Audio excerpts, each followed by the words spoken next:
नमस्कार भावी पटवारियों, आप सभी को बहुत बहुत शुभकामनाएं। अब लास्ट बार बोलने आया हूं, 5 मिनट ही बोलूंगा, ज्यादा नहीं बोलूंगा क्योंकि अब आपका टाइम खराब मैं कतई नहीं करूंगा। बहुत बड़ा सिलेबस है, हो सकता है आपने 70%, 80%, 90% क्लियर करें, 100% किसी का नहीं होता, ये भूल जाना। अगर आप ये माना अगम अगाध सिंधु है, एक शायरी, माना कि अगम अगाध सिंधु है, संघर्षों का पार नहीं, किंतु डूबना मझधारों में साहस को कतई स्वीकार नहीं। तो यह नहीं है कि आप डर के हथियार छोड़ दो। अब ही का काम जो है, 9 या 10 जितने भी दिन बचे हैं आपके, 10 12 15 दिन बचे हैं, ये आपके जीवन के बड़े ही महत्वपूर्ण दिन हैं। इनमें थोड़ा सा क्या करना है, थोड़ा सा बताता हूं। शुभकामनाएं मैं सबको देता हूं, नई साल की भी दे देता हूं, बाद में 2-3 बार और आके देंगे नई साल की। कुछ बच्चे कमेंट भी करें, सर आपने पिछली बार भी नई साल की शुभकामनाएं दी थी, गई गुजरी साल गुजरी है, लेकिन जिसी भी है गुजर तो गई। तो आगे के लिए अच्छी, ये साल आपके लिए अच्छी हो, बहुत बहुत अच्छी हो। नई भर्तियां हैं, रीट की भर्तियां हैं, पटवार की भर्ती है, बहुत सारे ऐसे पटवारी है जो रीट की, तो दोनों जो कर रहे हैं वो एक बार पटवार की तैयारी करें, रीट में टाइम मिल जाएगा आपको, क्योंकि पटवार तो जल्दी ही होने वाली है। पहली बात तो ये, अधीनस्थ बोर्ड इंडिया लेवल का जीके कैसा उठाता है, अभी तक नहीं कह सकते कैसा उठाता है, क्योंकि ये पेपर हुए ही नहीं देखे तो इंडिया लेवल वाला। तो पहला पेपर होने के बाद वालों को थोड़ा सा फायदा जरूर मिलेगा, इस चीज का मिलता है कि वो बाद वाला पहला पेपर होते ही मैं बता दूंगा कि ये पढ़ना है ये नहीं पढ़ना, लेकिन अब तो कुछ नहीं बता सकते। अब जो 9 दिन आपको कतई डरने की जरूरत नहीं है। अगर आपका कोई टॉपिक नहीं हुआ है तो किसी का 100% नहीं होता है। जितना हो गया है, अगर 90% हो गए, उसमें से अगर 70 भी लाते हो तो भी सिलेक्शन के चांसेस है।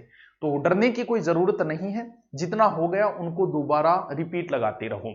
दूसरी बात यह कि जब युद्ध में जाना हो तो उस समय कभी नए हथियार नहीं खरीदे जाते हैं, हथियार पुरानों के ही धार दी जाती है, क्योंकि वो विश्वसनीय हथियार होते हैं।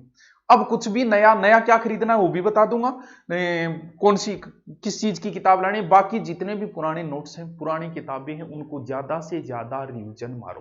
पुरानी चीजों को अब ज्यादा से ज्यादा अभ्यास करो, जितना पढ़ सकते हो उनको, जितना रिवीजन कर सकते हो उतना रिवीजन करते रहो उनको। बात है, अब आपका महत्वपूर्ण पार्ट होता है मॉडल पेपर। अब मॉडल पेपर आपको 2 प्रकार के मिल रहे हैं, एक ऑफलाइन एक ऑनलाइन।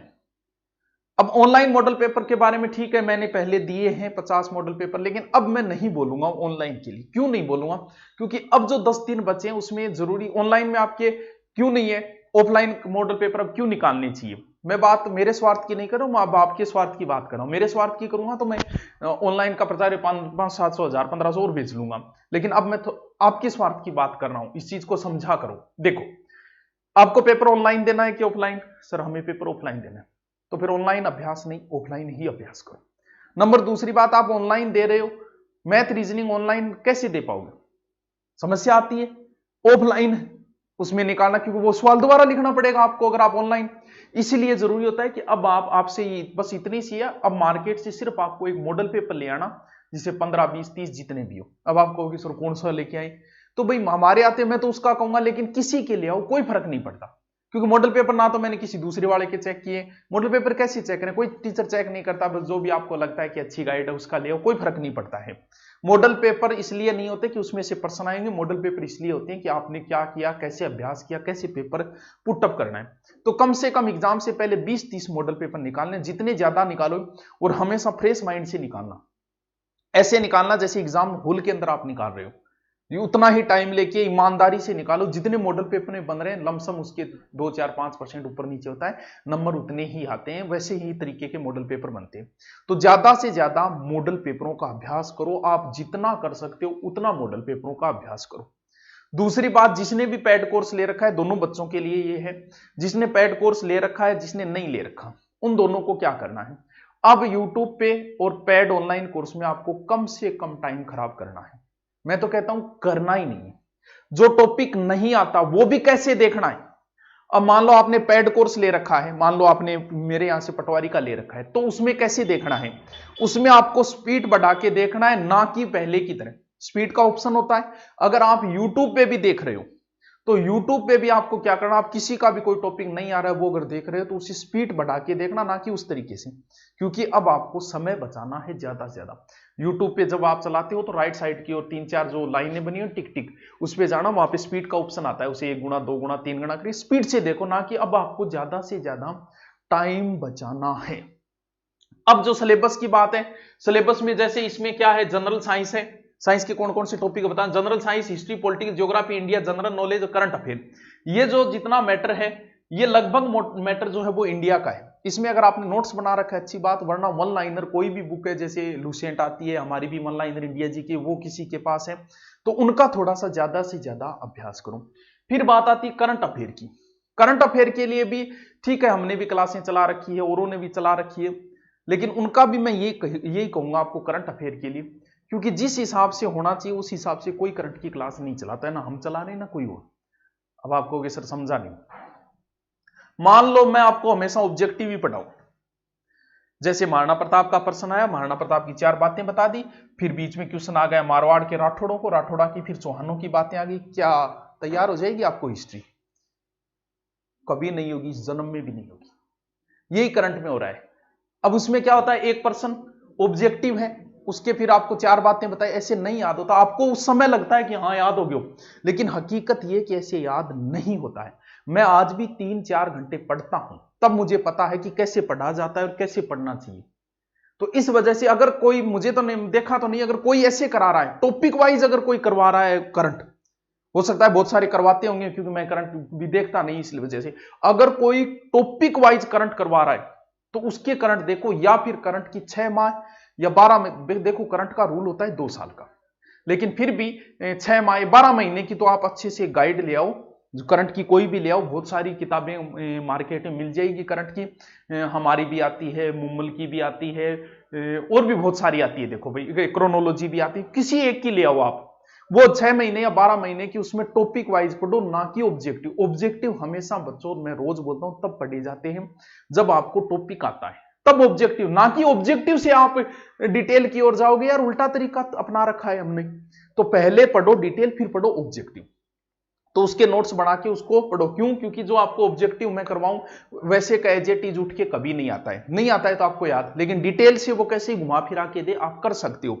इसीलिए या तो नोट्स मिल जाएंगे बहुत सारे, पीडीएफ में मिल जाएगी, नेट पे कहीं डाउनलोड कर लेना, या फिर कोई 6 माह की बुक लाके 12 माह की लाके उसे 3-4-5 बार करंट को अंदर आप पढ़ो। अगर करंट के आप वीडियो भी देखते हो, क्योंकि बाकी नहीं देखो, अगर करंट के आप यूट्यूब पे देखते भी हो तो उसे अपलोड करने के बाद स्पीड बढ़ा के देखो, ना कि लाइव, क्योंकि लाइव में टाइम ज्यादा खराब होता है। अब पहले आप देखते हैं वो अलग चीज होती है, लेकिन अब 10 दिन में आपको क्या, तो अपलोड होने के बाद उसको स्पीड बढ़ाओ और स्पीड से उसे जल्दी जल्दी जल्दी जल्दी रिपीट कर लो। एक स्पीड से कर लोगे तो टाइम बचत होना जरूरी है। अब तो करंट के अंदर आप अच्छी सी एक बुक ले आओ, वरना करंट के आपके पास नोट्स ही नहीं है तो क्या मतलब हुआ पढ़ने का। क्योंकि करंट के क्वेश्चन जैसे ऑब्जेक्टिव हम भी करवाते हैं वैसे नहीं पुटअप होते, घुमा फिरा के पुटअप होते। एज इट इज वैसा आएगा क्या? आपको भी पता है नहीं आएगा। तो कौन बताया? इंडिया लेवल के आपके पास कोई भी बुक है वन लाइनर या आपके नोट्स है, उनको रिपीट मारो। करंट के लिए गाइड ले आओ, उसके नोट्स नए बनाओ तो उसी को कर दो, क्योंकि इतनी मोटी आएगी, उसी के अंदर अभी आप कर सकते हो। अगर नोट्स बनाओ तो फिर बना सकते हो, क्योंकि करंट हमेशा लास्ट टाइम में पढ़ा जाता है, पहले नहीं पढ़ा जाता। तो लास्ट टाइम में आप कोई भी डिटेल वाली बुक लाके उसके अंदर से पढ़ सकते हो। ठीक है, तो बताया अगर आप यूट्यूब पे कोई टॉपिक देखते हो तो स्पीड बढ़ा के देखना है। हमारे किसी ने खरीद रखा है, अपना मत लेना, कोई मतलब नहीं है, खरीद रखा है तो उसको भी आप कैसे पढ़ना है, उसको स्पीड बढ़ा के ही पढ़ना है और वही टॉपिक पढ़ना है जो नहीं आता है। अब बात आती है उसके अंदर, देखिए विज्ञान साइंस की सारी बातें, साइंस के नोट्स बना रखे, उनके बहुत काम आएंगे। अब उनको बार बार रिपीट मारते रहो।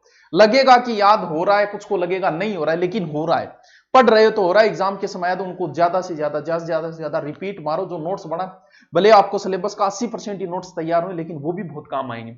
फिर भारत का इतिहास है, वन लाइनर अगर पढ़ो या आपके नोट्स जो भी है उनको एक बार पढ़ते रहो, बार बार पढ़ते रहो। डिटेल के अंदर नए टॉपिक की छेड़खानी नहीं करनी है। पॉलिटिकल देखो, ज्यादा लंबा पार्ट नहीं, पॉलिटिकल को अब भी अगर चाहो तो 10 दिनों में भी आप तैयार कर सकते हो। यानी इसके अंदर अब भी 10 दिनों में किसी ने कुछ नहीं पढ़ा तो भी पॉलिटिकल का पार्ट वो तैयार कर सकता है। बहुत सारे अच्छे वीडियो पढ़े हैं पॉलिटिकल के, मेरे भी डाले हुए यूट्यूब पे, उनको स्पीड बढ़ा के या फिर आप सिर्फ पढ़ के नोट्स बना के भी कर सकते हो।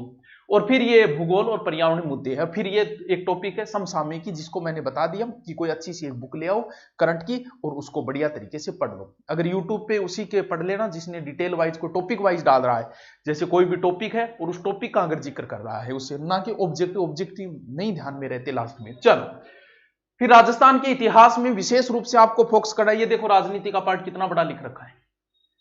तो राजनीति को अब भी करके आप बहुत कुछ कर सकते हो, अब भी राजनीति को पढ़ के बहुत कुछ कर सकते हो जीके के अंदर। क्यों? क्योंकि अब भी 15 दिन में राजनीति आराम से कंप्लीट हो जाती है, बिल्कुल ही जोर नहीं आता है। तो पॉलिटिकल भी आप तैयार कर सकते हो। फिर बात यह आई है कि सामाजिक, फिर राजस्थान हिस्ट्री के अंदर विशेष रूप से आपको क्या पढ़ना है?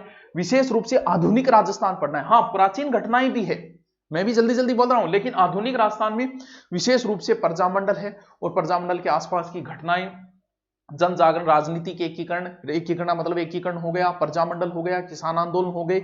उन टॉपिकों को थोड़ा सा अच्छे पढ़ो। प्रजामंडल के टेलीग्राम पे पुराने नोट्स डाले हुए हैं, फुल डिटेल से करवाए हुए हैं, तो उन नोट्सों को भी आप डाउनलोड करके और जैसे भी हो तो उन नोट्स और प्रजामंडल को अच्छे से यहां से पढ़ना है। फिर ये कल्चर का पार्ट है जिसे आप आराम से याद कर सकते हो, लोक देवी संस्कृति वगैरह। प्रमुख व्यक्तित्व का मतलब उसमें सब कुछ आ जाता है, पूरा इतिहास आता है प्रमुख व्यक्तित्व में। विशेष रूप से क्रांतिकारी प्रमुख व्यक्तित्व मतलब हर राजा का एक व्यक्तित्व रहा है, वही प्रमुख व्यक्तित्व है।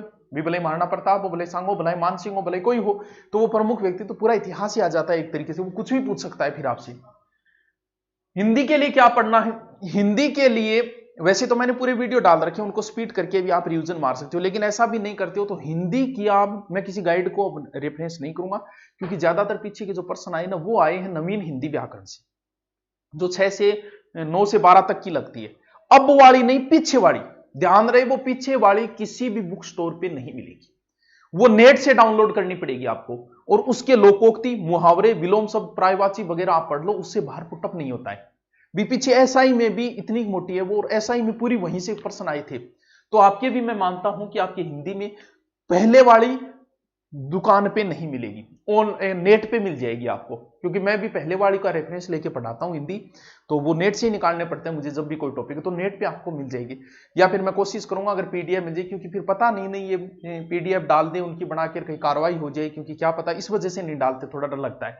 चलो इंग्लिश के 2-3-4 टॉपिक है वो अपने से, क्योंकि इंग्लिश का मुझे इतना नहीं नॉलेज है, कौन सी बुक पढ़े क्या पढ़े, वो या तो इंग्लिश वाले गुरुजी बताते हैं, या मैं किसी से पूछ के बताऊं, क्या पता, क्योंकि हर टीचर अपने हिसाब से बताता है, जो खुद पढ़ता है वो वही बताता है, या फिर जिसका, तो इस वजह से देखो इसमें क्या करना है, मैथ रीजनिंग का अब आपको कहीं भी नए टॉपिक के साथ छेड़खानी मत करना, और अब ऑनलाइन भी मत पढ़ना मैथ रीजनिंग, क्योंकि टाइम बहुत लगता है। अब मैथ रीजनिंग का ज्यादा से ज्यादा अभ्यास करो। कोई टॉपिक छूट गए तो जाने दो, एक टॉपिक छूट गए तो जाने दो, लेकिन अब ज्यादा से ज्यादा मैथ रीजनिंग के ऑब्जेक्टिव निकालो। मैथ रीजनिंग के ऑब्जेक्टिव निकालना जरूर, ज्यादा से ज्यादा अभ्यास करो, उत्तर से प्रश्न पे पहुंचने की कोशिश करो, प्रश्न से उत्तर उल्टा सुल्टा करके, लेकिन अभ्यास ज्यादा करो। कंप्यूटर जो है ये नॉर्मल टॉपिक है जो मैं पहले करवा चुका हूं, अब उनको दोबारा रिवीजन मरवाने तो यूट्यूब पे मैं गुरुजी से करवा चुका हूं, उनके स्पीड बढ़ा के आप देख सकते हो, जिसने ऑनलाइन ले रखा है तो उसके लिए है। लेकिन अब भी कौन सी चीज, जिसने नोट्स बना लिए वो कोई यूट्यूब कोई ऑनलाइन मत देखना, उन नोट्सों को बार बार उन नोट्सों को रिपीट मारते रहो। अब आपका अभ्यास ऑब्जेक्टिव जो है मॉडल पेपर बहुत काम आएंगे लाइफ के अंदर। मैं अपना अनुभव इसलिए बता रहा हूं क्योंकि मैं अब भी पढ़ता हूं, जरूरत होती है तब ऑनलाइन भी सिलेक्शन वाला बच्चा और एग्जाम के नजदीक आप 2 घंटे यूट्यूब देख लो, आपका दिमाग खराब हो जाएगा, ध्यान डाइवर्ट हो जाएगा। इसलिए जरूरी है कि आप किताबों से ज्यादा लगाव करो, यूट्यूब पे थोड़ा सा कम आओ। मैं आपके हित के लिए बोल रहा हूं, ना कि मेरा हित है इसके अंदर। कुछ भी कहने को तो मैं कह दूं अब भी खरीद लो, पटवार तो पढ़ ही सकते हो, ये कर सकते हो, लेकिन इसमें मेरा स्वार्थ है ना कि आपका। तो अब आपके स्वार्थ की बातें यही है कि आप ज्यादा से ज्यादा अभ्यास करो, जितना कर सकते हो ज्यादा से ज्यादा ऑफलाइन कोई एक मॉडल पेपर ला के निकालो। कोई चिंता करने की जरूरत नहीं है, टेंशन अब मैं आपके साथ नहीं, अब आपका आपके साथ होना जरूरी है, मेरा नहीं, आपका होना जरूरी है, क्योंकि हमने साथ दिया है पीछे। अब हम आपको अगर यूट्यूब पे जोड़े रखेंगे तो कहीं ना कहीं आपके नुकसान होगा, और वो एग्जाम के वक्त समझ में आएगा, क्योंकि अभी आप बच्चे हो। रीट वालों की ये बात कहने की जरूरत नहीं होती, फर्स्ट ग्रेड वाले सब समझते हैं, क्योंकि उन्हें पता है टाइम बचत कहां हो रहा है।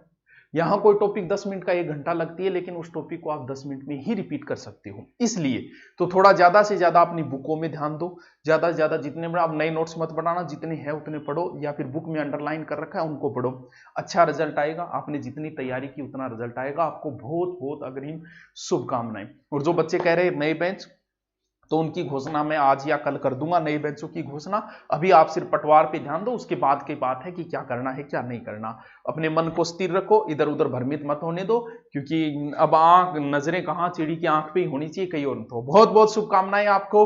ओके, थैंक यू भावी पटवारियों।